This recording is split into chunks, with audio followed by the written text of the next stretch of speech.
Hey folks, George here again. This time we're going to discuss the moral issue around pornography, hate speech, and freedom of speech. Yes, we're going to look at it through the lens of pornography, through various feminist writers. All four writers whom we will examine are female writers.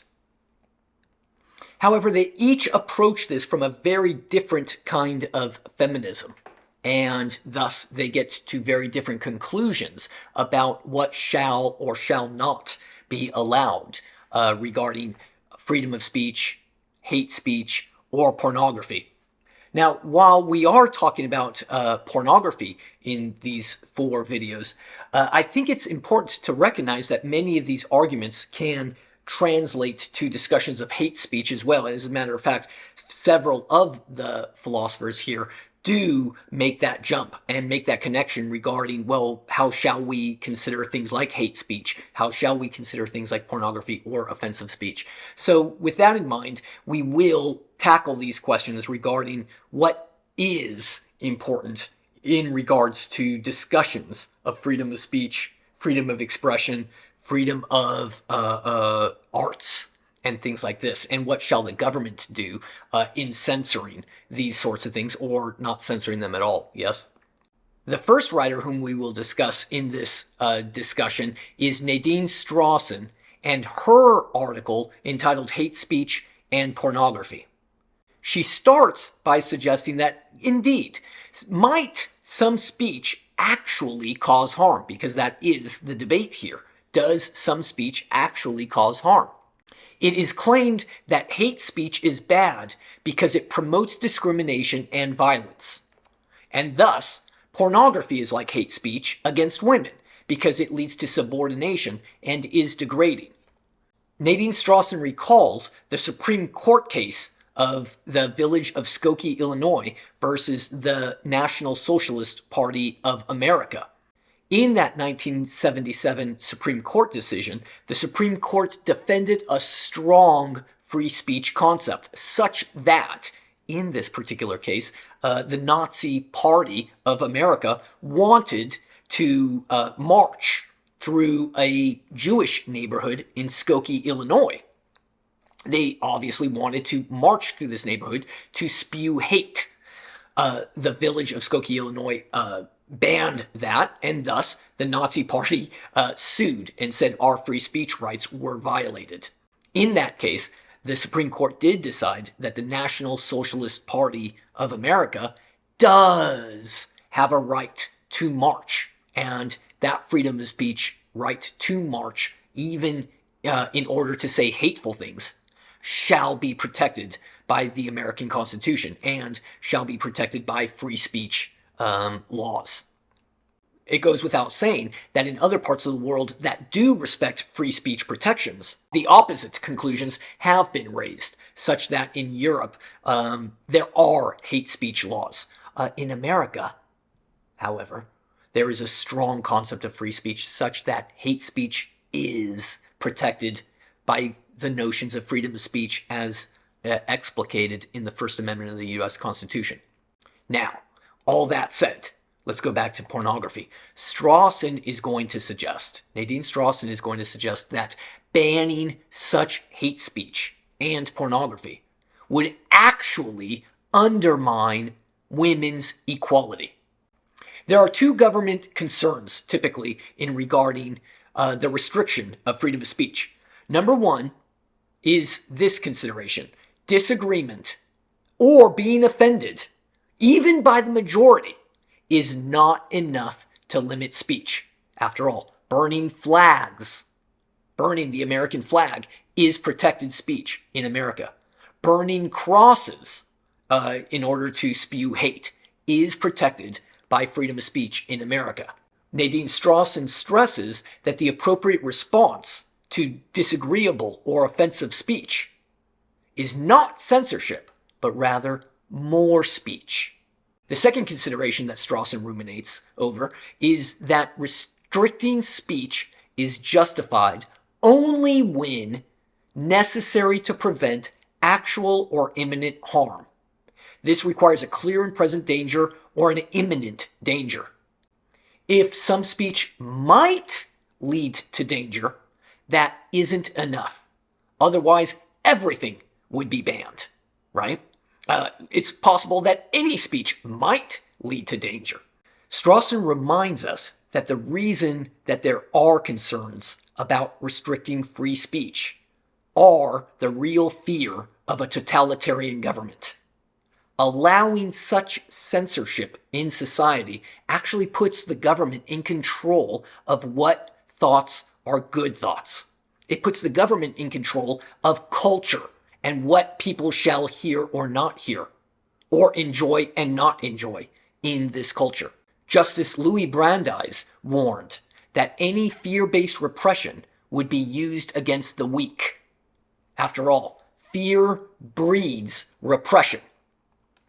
Justice Hugo Black also suggested that it's futile to preserve democracy by adopting totalitarian methods. Indeed, even advocates for censorship can't show that banning or censoring hate speech would actually promote safety. In fact, says Strossen, there's so many reasons to believe that actually censoring hate speech would really do more harm than good. Some examples she gives is that it would create sympathy for bigots. It would make responses against hate speech more difficult. It would actually be used against minority groups. This would reinforce paternalistic stereotypes about minority groups, that they have to be protected, that they don't know how to protect themselves. It would increase resentment towards minorities. It would undermine civil rights. It would reduce intergroup dialogue. And it would actually increase division. Now, we certainly see that today in 2023, where there are more divisions being made with certain civil rights policies because certain groups are benefiting from different privileges, different civil rights considerations, but other groups are not benefiting or actually being hurt. And both of these different groups might be minority groups. So we have minority groups fighting against each other because of these sorts of divisions that are fostered by censoring or treating certain groups in a paternalistic manner. Furthermore, for Strossen, censoring hate speech actually takes society away from the real goal. The real goal is ending discrimination. Education and discussion are more effective towards ending discrimination than censorship. Nadine Strossen gives some very specific examples about how censoring pornography will undermine the goals of ending discrimination against women. Number one, she says, it will censor valuable works. It would end up discriminating against women, feminists, and lesbians. Basically, such censorship says that sex and sexual development is bad for women. Worse, it doesn't actually help women. Even worse, it harms women who are working in the pornography industry. It keeps women from their own sexuality and from developing their own sense of sexuality. The right wing would be much stronger. They would have this tool at their disposal to censor all sorts of other sorts of different things. Censorship of pornography would actually deprive feminists of a very powerful tool that they have for equality. And finally, censoring pornography undermines broad human rights.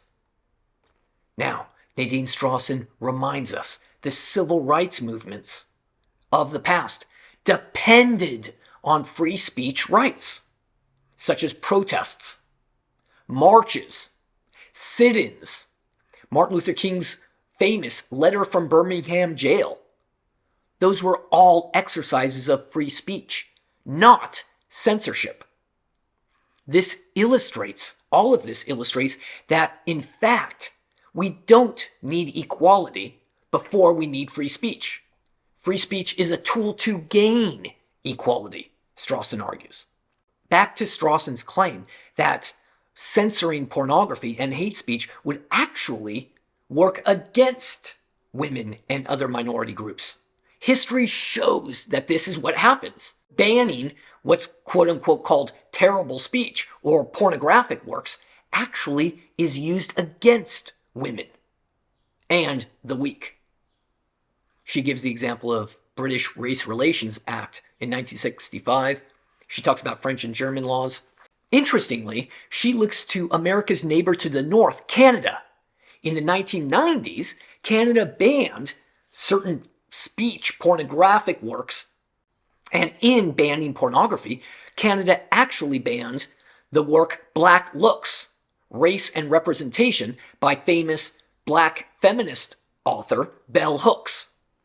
So actually, anti-hate speech laws don't correlate with countering discrimination at all. If anything, they might make it worse. Censoring sexual expression has consistently been used to suppress women's speech, especially about women's rights and reproductive freedom. Again, going back to America's neighbor to the north, Canada. In banning pornography, Canada banned sexual materials that degraded and dehumanized women. And in doing so, what else did they ban? They banned sex education. They banned things about lesbians. They banned works about reproductive rights. Because after all, that's pornography, looked at from bad people who take charge of governments.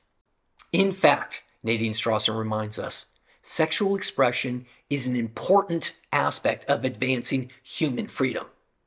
There's a correlation around the world with restricting human freedom and sexual freedom. Nadine Strossen wraps up her article by saying, free sexual expression is an integral aspect of all human freedom. I hope some of that helps us understand a bit of why Nadine Strossen supports pornography and is against all sorts of different censorship, even censoring terrible things like hate speech and some people would say pornography. Bye-bye.